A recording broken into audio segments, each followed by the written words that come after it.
Greetings and salutations, dreamers of Dreamland. Welcome to the latest edition of Listen to Me. Listen to Me, Volume 47. And let me tell you something right now. Everybody's favorite boxing shaman, yours truly, The Dream, got an incredible episode of Listen to Me ready to go. Today is Friday, the 29th of October 2021. And yes, we have a weekend of boxing upon us this weekend, and we have an incredible month of boxing upcoming in November. And right now I want to get started with this weekend's Halloween cards that are taking place around the world. Now, today we have a pedestrian level card that is taking place in the United Kingdom. And, I wish all the gentlemen over there and all the ladies that are participating, the very best of luck. I don't know very much about all the participants, so I really didn't want to go over too much of it.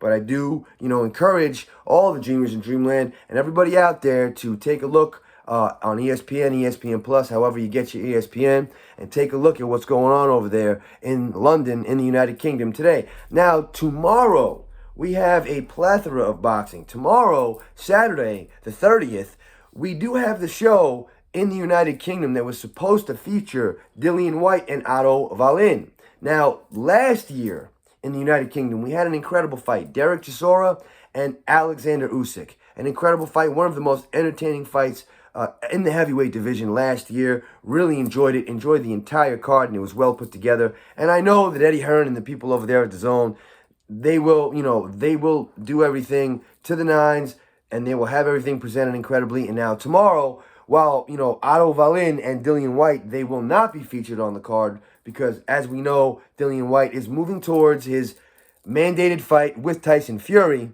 He has a shoulder injury, and he's really not going to look to reschedule that fight with Otto Wallin that was supposed to headline the card tomorrow. It will be the case that Dillian Whyte will move towards his mandated fight that he's owed by the WBC with Tyson Fury, the WBC heavyweight champion of the world. Now, I don't have to go over the fact that Dillian Whyte was #1 contender for over 1,000 days. I don't have to go over the fact that Dillian Whyte is the interim WBC champion of the world, which means he is owed and is due a shot at the WBC heavyweight champion of the world.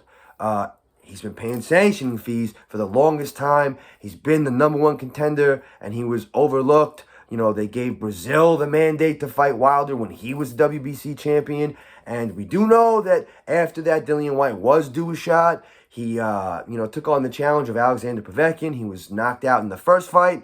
He won the rematch. He has subsequently been the WBC interim champion again. And he's been over a year. And, he's due his shot. And his time to get that shot is now. And he's not going to go, wading in the water with Otto Wallin or anyone else.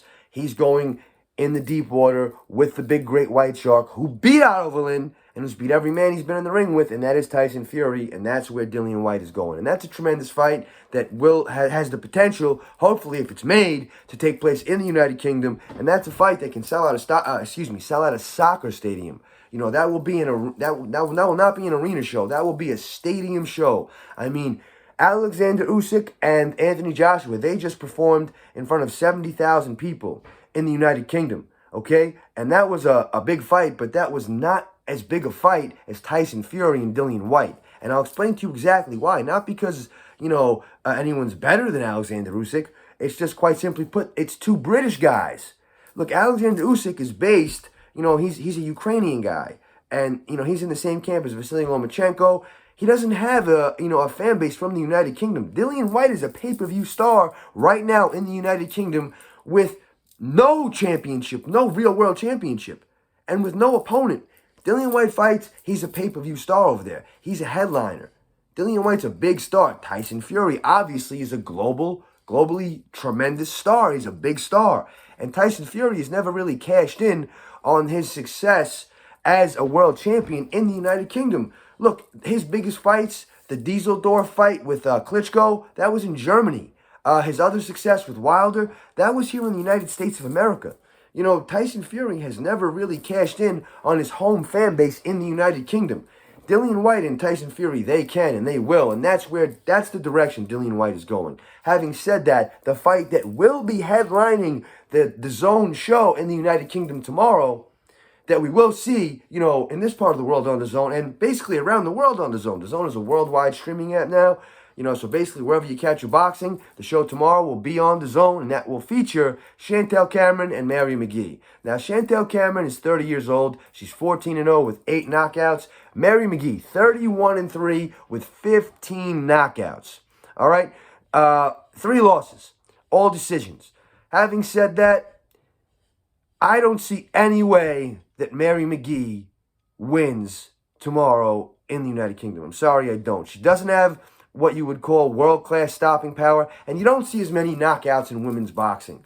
Now, part of that reason is because in women's boxing, you're dealing with 2-minute rounds and not 3-minute rounds, okay? When you're dealing with, 3-minute rounds, there's a little bit more attrition that goes into each round. So towards the end of a round, you see it a lot. Guys are struggling to make it to that final bell. Sometimes they're saved by the bell. A lot of times you see guys knocked out in the last 30 seconds of a round, the last 45 seconds, definitely the last minute. Not every time, not all the time, but sometimes that is the case. And because women's boxing is only 2-minute rounds and not 3-minute rounds, you don't see as many knockouts. And I don't see Mary McGee, she doesn't really have one-punch knockout power. Not from what I've seen, not recently.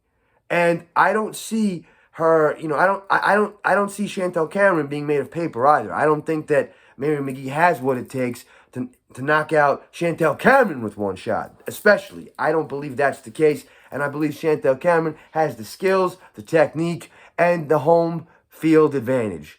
Chantel Cameron is a fighter who's based in the United Kingdom, and this is a fight taking place in the United Kingdom, so therefore, she gets home field advantage, and we all know how it is over there with them Brits cooking the books when it comes to decisions. Now, look, that's not exclusive to the Brits. In the United States, a visiting fighter doesn't, necessarily get a fair shake every time. And not just that, the fighter, who's a home, fighting under his home banner, and let's say a visiting fighter is coming in, and let's say a top-ranked fighter. I'm not going to pick on the PBC or anyone else, but let's say a top-ranked fighter is fighting under the top-ranked banner, and there's a visiting fighter, some guy who's got gloves and will travel.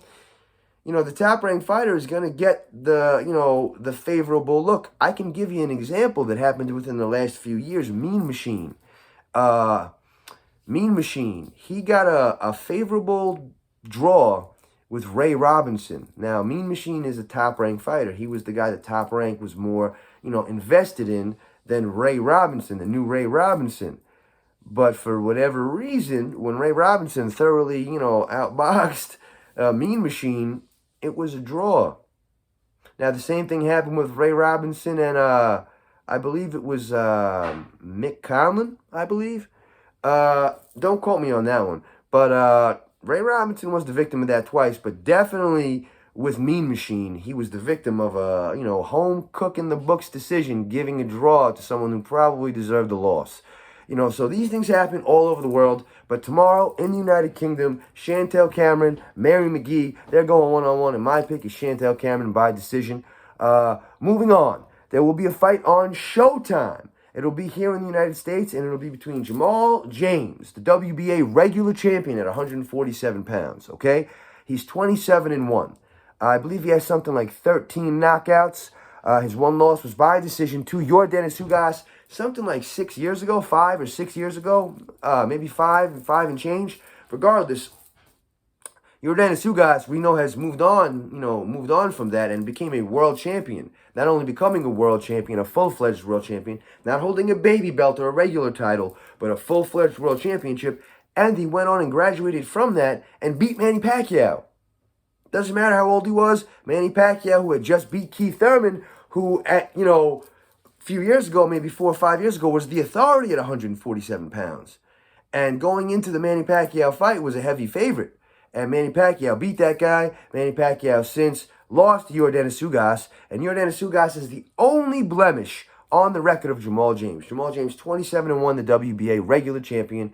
He will be challenged tomorrow night on Showtime by Radzab Butayev. Radzab Butayev from Russia. Radzab Butayev, 13-0, 10 knockouts. Radzab Butayev definitely a harder puncher or more of a knockout artist, and that's more of his game plan than Jamal James. However, Jamal James is more experienced on a world level, on a world-class level, facing world champions and world title challengers. And, he's fought more diversity of competition, and he's fought in more fights. Let's face it, 27-1, that's 28 professional contests. Radza Butayev has 14 professional contests, 13-0, one no contest in there somewhere. Regardless, 28 is twice as much as 14. That's mathematics. That's not debatable. That's facts. And Jamal James also, having been in there with Yordenis Ugas and gone the distance and having become a WBA regular champion, I mean, he's been in there with stiffer competition and he has more experience. And he knows what to do in the deep water. And I feel, tomorrow night, the water will be too deep for Radza Butayev. And I believe that Jamal James wins a points decision. Something to the tune of 117 to 111. 116, 112, which would be, something like 8 rounds to 3. 8 rounds to 4, 9 rounds to 3. That's my opinion on that fight. Now, moving on to the fight in my backyard. Now, everybody's favorite boxing shaman, yours truly, all the dreamers in Dreamland. If you don't know, now you know. I'm a New Yorker, been in New Yorker my whole life. And in my backyard, just a short distance from where I reside in my home, in Madison Square Garden's Hulu Theater in Manhattan, the center of the world, baby, Manhattan. Woo! In Manhattan tomorrow night, we will have what I feel will be the fight of the night, and it could possibly be, a fight of the year contender, because one of the participants in the fight is always has the potential to be in a fight of the year contender, and that's Jose Zepeda. Jose Zepeda, 32 years old. He's 38-2 with 26 knockouts. He is, he's being challenged. On the other side of the ring will be Josu Vargas, 19-1, 9 knockouts, and his one loss is by decision. Now, Jose Zepeda, not too long ago was in a fight of the year with Ivan Baranchyk. If not a fight of the year winner, a fight of the year contender with Ivan Baranchyk. In my opinion, it was the fight of the year in that year. But that fight, Ivan Baranchyk, he is a former world champion. Ivan Baranchyk is a world-class fighter. He's battle-tested. Is he a little battle-worn now? Yes. And that fight with Zepeda and Baranchyk, need I not remind you, that was the fight that had something like 9 or 10 knockdowns. And Jose Zepeda picked himself up off the canvas something like 5 times to walk through the fire, walk through the entire arsenal of former world champion Ivan Baranchyk and stop him cold, knock him out cold. And I'm not talking about the referee just stopping the fight. He caught him with a peach of a punch and just knocked Ivan Baranchyk out cold.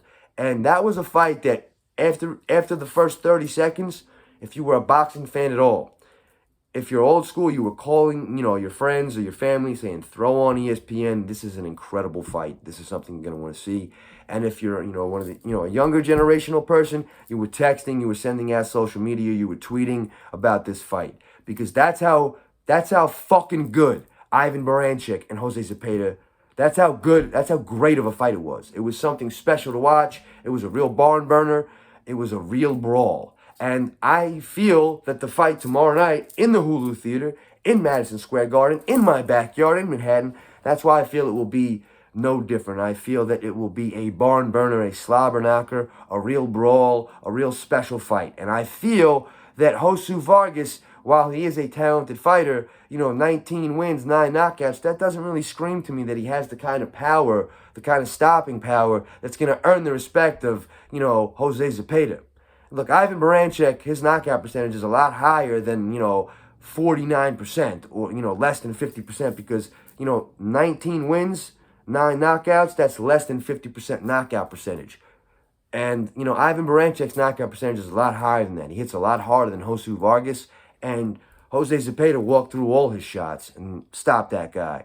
Jose Zepeda went the distance with Jose Ramirez in another fight that was a fight of the year contender. A very close fight. And, again, Jose Ramirez, who definitely hits harder than Josu Vargas, and his record says that for sure. The Booker fight, not the Booker, the Hooker fight between Maurice Hooker and Jose Ramirez. Jose Ramirez He went through Hooker's arsenal and he stopped that guy. And, Jose Ramirez is a puncher, and Zepeda went the distance with that guy. So, therefore, in my opinion, Josu Vargas has nothing in his arsenal that will earn the respect. Nothing I've seen thus far that will earn the respect of Jose Zepeda. Therefore, I have Jose Zepeda winning this fight and winning it by knockout. I'm talking about a late stoppage, maybe 9th round, maybe 10th round, something. I'd say probably the 9th or 10th round, somewhere in there. And I say that's Zepeda winning by a stoppage. Whether it's a knockout or a referee stopping the fight, Zepeda has what it takes. I'm not sure Josu Vargas does, and I believe it will be a stoppage. Now, that is this weekend's, boxing schedule. Those are my weekend picks. Now, moving on to something that, I witnessed, the other night, Wednesday evening on ESPN, and it was something that I wish I hadn't seen, and that was Claressa Shields getting her ass handed to her, getting beaten the fuck up by Abigail Montez. Now, look, this was not,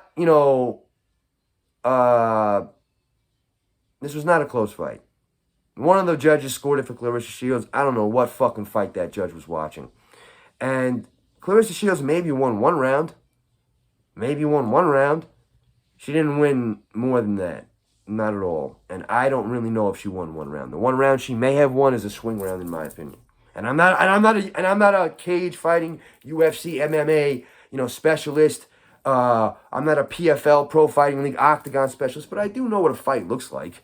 And anybody can tell you what a winner in a fight looks like and what a loser in a fight looks like. And in no way did I see Claressa Shields win that fight. And nobody really did, other than that one judge that was, cooking the books. But, congratulations to Abigail Montez in her victory. But she is not necessarily what you would call a Holly Holm or a Ronda Rousey or a Cyborg or Chuck Liddell or a world championship level MMA fighter. Not yet, at least. And Claressa Shields, who is a two-time Olympic gold medal boxer, who is a world-class boxer, a fucking boxer, an undisputed 154-pound champion, an undisputed 160-pound champion, a unified 168-pound champion, a two-time Olympic fucking gold medalist, a two-division undisputed champion, a three-division unified champion. And she goes in the octagon and she gets beat the fuck up. In horrible fashion, ends the fight on her back where a referee could have easily stopped it. She was defenseless and getting her face fucking pounded. Fucking pounded. Girls in the full mount. Abigail Montez in the full mount. Boom, boom, boom, boom, boom, boom. 12-6 all day. Not something anybody wants to experience. And not something you want to see a true American hero. A two-time Olympic gold medalist. You know how many two-time Olympic gold medalists there are in men's boxing for the United States of America? Not fucking many. There's not. There might not be any, to my knowledge. And if there was, a long time ago. However, there's not fucking many. There's not. And Claressa Shields is a two-time Olympic gold medalist for the United States of America.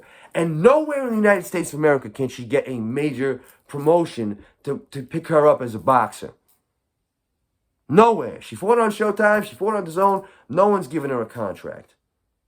MatchRoom USA, no. They don't want her. DAZN, no. PBC, Al Heyman, he don't want nothing to do with women's boxing. And not just Claressa Shields, Claressa Shields, not just her. A few other fighters. I mean, Lou DiBello went there and said, yo, we got this one and that one. They move tickets. They do, they do good business. They're great fighters. Let's keep it moving.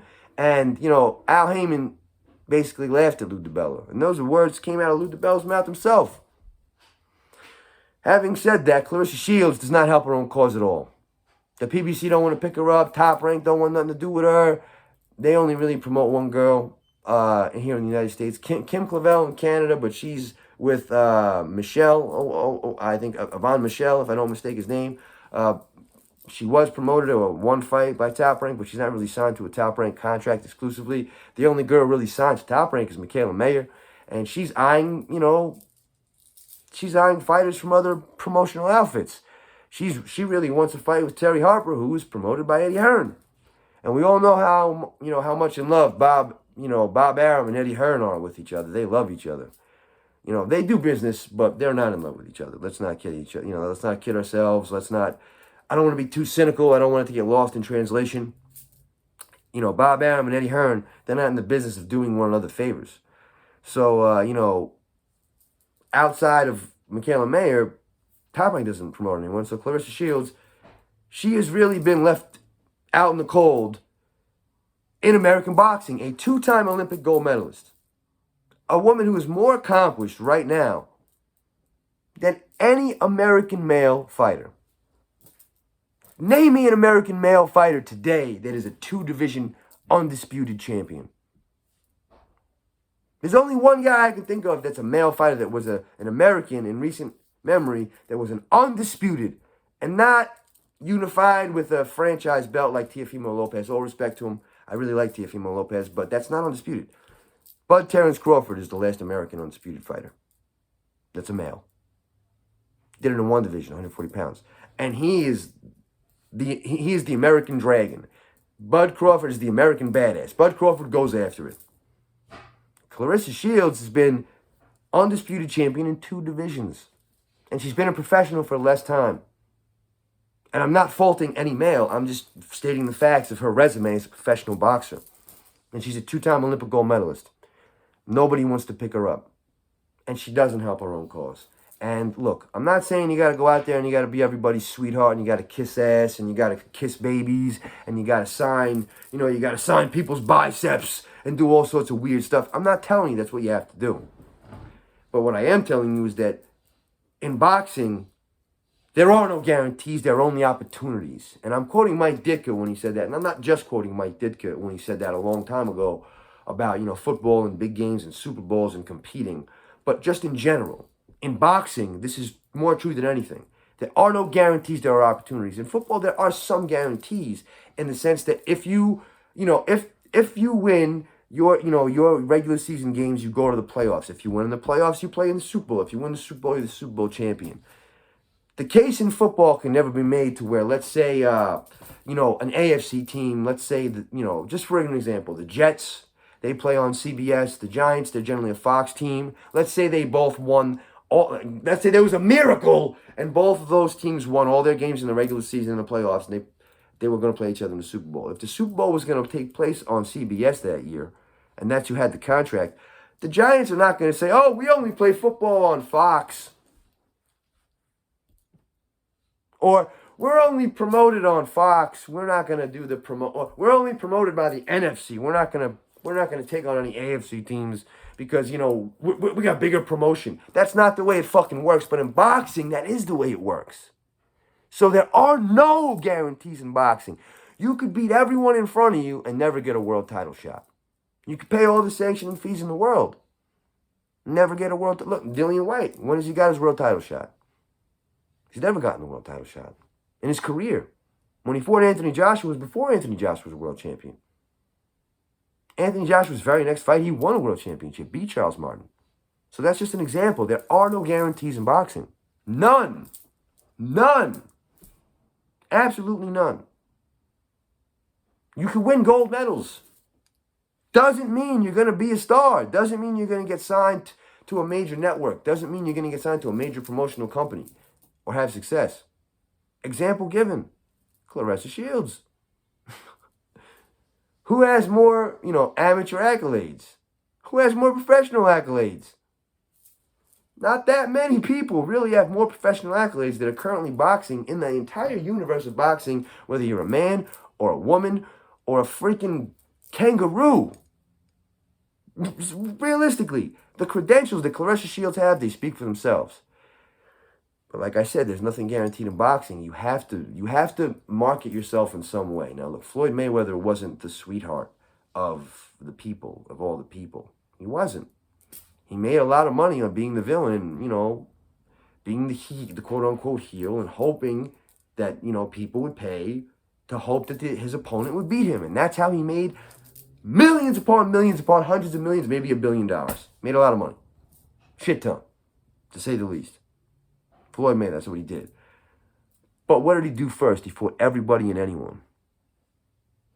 And he did it in their backyard. And he beat them. Everybody knows the De La Hoya fight. Everybody knows that fight. That's when he became the cash cow of boxing, when he beat De La Hoya at his own game, in his backyard, on a Golden Boy show. And what did Floyd Mayweather do after that? Whatever the fuck he wanted. But he fought the guys that, he fought the fights that needed to be fought. He did. And I don't give a fuck what anybody says about the timeline. I really don't. He fought them all. Did he fight Shane Mosley? Yes, he beat him. Did he fight Manny Pacquiao? Yes, he beat him. Did he fight Juan Manuel Marquez? Yes, he beat him. Did he fight Oscar De La Hoya? Yes, we covered that. He beat him. He fought Emmanuel Augustus, and he beat him. And let me tell you something. People were not diving into the ring with Emmanuel Augustus. One of my favorite fighters in history. People were not diving into the ring in love with, this is an easy night out. Ask Irish Mickey Ward. Ask him if he, if he loved that fight. That was a hard-ass fight for Irish Mickey Ward. And a lot more people know Irish Mickey Ward than Emmanuel Augustus. But let me tell you something. Emmanuel Augustus was every bit as good, if not maybe even better than Mickey Ward on his best day. Emmanuel Augustus didn't get the fair shakes, didn't get the breaks, didn't have a major promotional company or a great trainer or anyone looking out for him. Had just about as much talent as any boxer that ever set foot in the ring. Now, Claressa Shields, she has all the talent in the world. She does look out for herself in the way she doesn't put her in situations to not be financially successful. She made a lot of money in the PFL. Something like $1 million contract from what I heard. Those were the nature of the numbers. A lot more than she was making boxing. But she ain't making money boxing because she's a real dislikable person.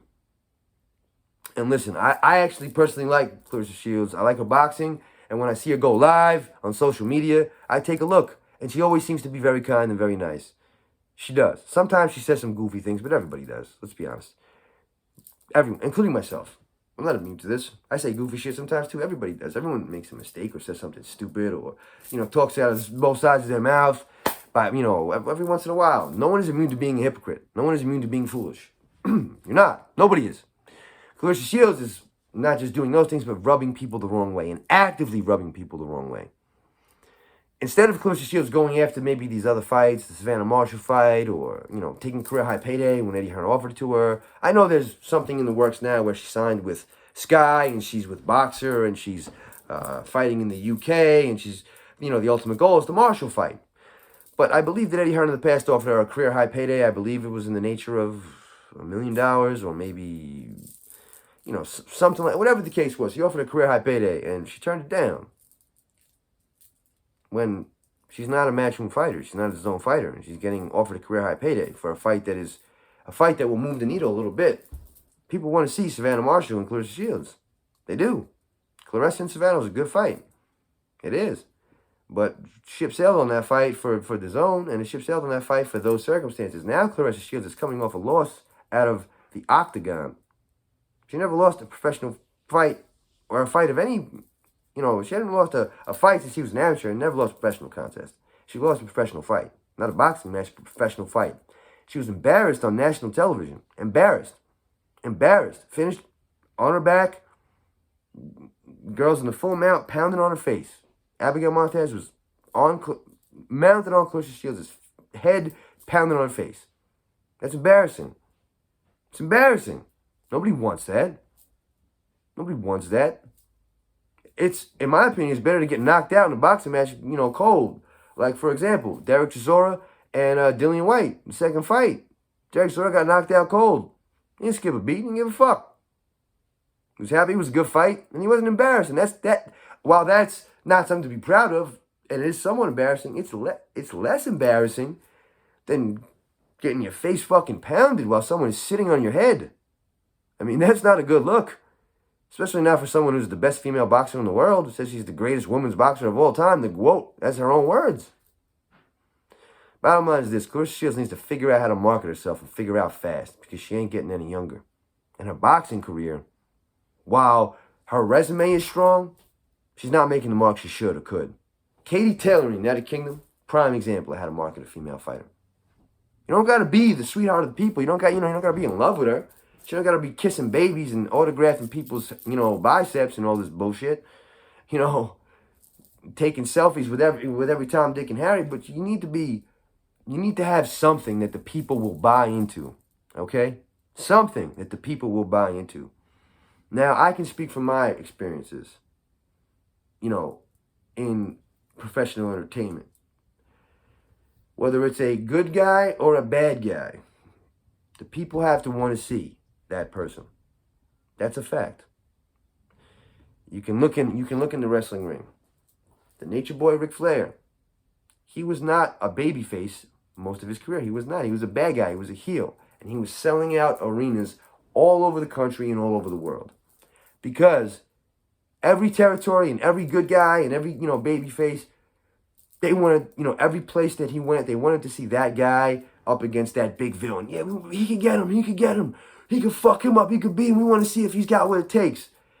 And the people paid money consistently to see that guy try to beat Ric Flair, just like they paid to see that guy try to beat, make attempts and make efforts to beating Floyd Mayweather Jr. The other side of the coin is Hulk Hogan or John Cena, the big baby face that all the kids love. They all want to see this person because they're such a great character. They're such a cool figure, a cool person. A good guy. A figure that everyone wants to be, aspires to be like. Or you could be an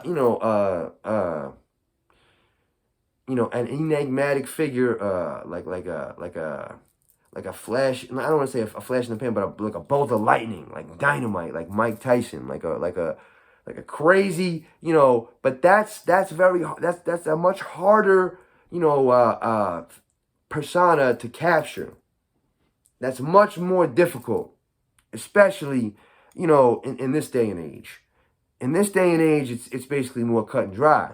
You got to be someone that the people love or someone that the people hate. But you can't be someone that the people hate that they're going to change the channel, because that doesn't buy ratings and that doesn't buy you shit. And Claressa Shields is someone that the people hate, and they don't want to see her get beat up. They just don't tune in. They change the channel. They don't give a fuck, unfortunately. And if they did, she wouldn't have had to get in the cage and get beat up. Look, Claressa Shields, I love you. I think you're a great fighter. I love her. I think she's a great fighter. And I wish her nothing but the best in the boxing ring. Please, please don't ever get in the fucking octagon again. Please, please do me a favor. Do the boxing fans a favor. Do your boyfriend a favor, or your husband, or your significant other. I don't know what he is. Do your family a favor. Do not get in an octagon again. Do not. Please. Stick to boxing. Figure it out over there with Sky and the UK and Boxer. And let's get it rolling here in the United States. I mean, really, you're a 2-time Olympic gold medalist. You're a 2-division undisputed world champion. You're a 3-division world champion in total. I wish you nothing but the best in your future endeavors. Well, dreamers and dreamland, and this has been the longest episode of Listen to Me. Listen to Me number 47 has been your pleasure, my pleasure. I love each and every one of you, but not nearly equal. It's just the way it is. I'm not going to apologize for that because I'm not sorry. Ha ha! Peace.